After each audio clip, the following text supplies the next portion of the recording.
Hi, my name's Guy. I want to thank you very much for taking the time to join this Shadow Work Challenge. It's a real honour and privilege to be able to offer this work for you.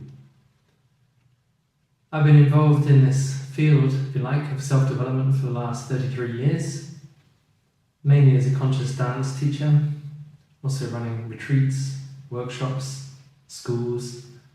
I'm also a content creator, life coach, and various other things. But my real why for offering a shadow dance challenge is because I see and have felt the incredible benefit of including the lost aspects of ourselves that have been pushed into shadow. This can happen at any time.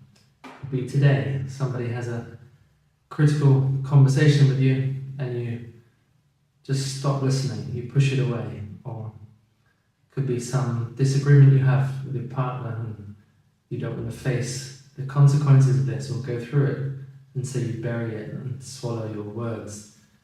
We can push things into shadow at any moment, at any age. A lot of the time, things were pushed into shadow in childhood, and this is one of the main subjects we're going to be working with on day one. So just to give a brief overview of this, is the work with childhood is about recovering those lost fragments of self, where we lost our voice, where we didn't communicate what was true for us, where we were too afraid or under-resourced to set up our boundaries or be clear with others about what we needed. On day 2, we're going to enter into the shadow of money and look at where poverty consciousness comes from, where this idea of lack or struggling, or this whole efforting process all the time to try and stay afloat, head above water, so that we can keep our life in a state of surviving into thriving, and looking at all the limiting beliefs that surround us around money, wealth, value, abundance, worth. So that's going to be a big journey to explore what's in the underneath. And the third day is focusing on the dark goddess. And I put this in as an invitation for us to explore the sacred feminine, or the female qualities inside all of us, whether you're a man or a woman.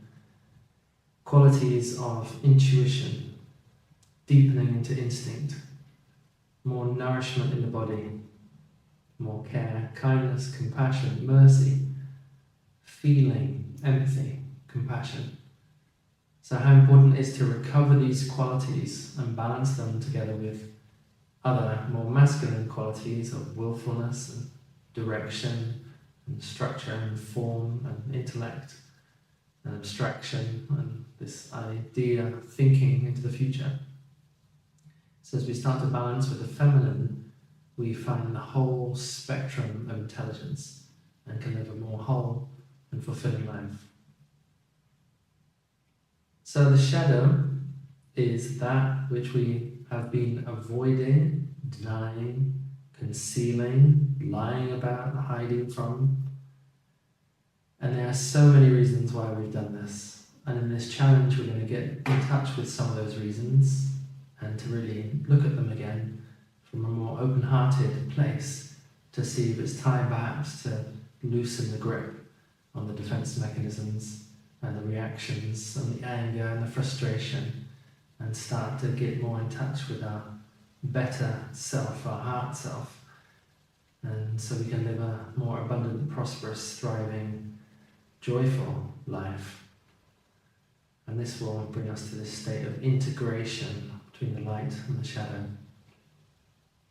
So this is just a brief introduction to the work, and on the practical side, I will be releasing a video every day of the challenge. And this video will have an overview of the topic with some more detail, and it will present an exercise, a practice, for you to translate the teaching into your everyday life. I'll also do a transcript or a written version and a worksheet that goes along with this challenge each day, so that you can also add that to your shadow work journal that I invite you to create. So it's a great pleasure to offer this work. Really excited for you to dive in and recover more potential and possibility and energy and enthusiasm to benefit all of your life, all of your relationships, all of your creativity, all of your existence. So thank you very much from me, Guy Barrington.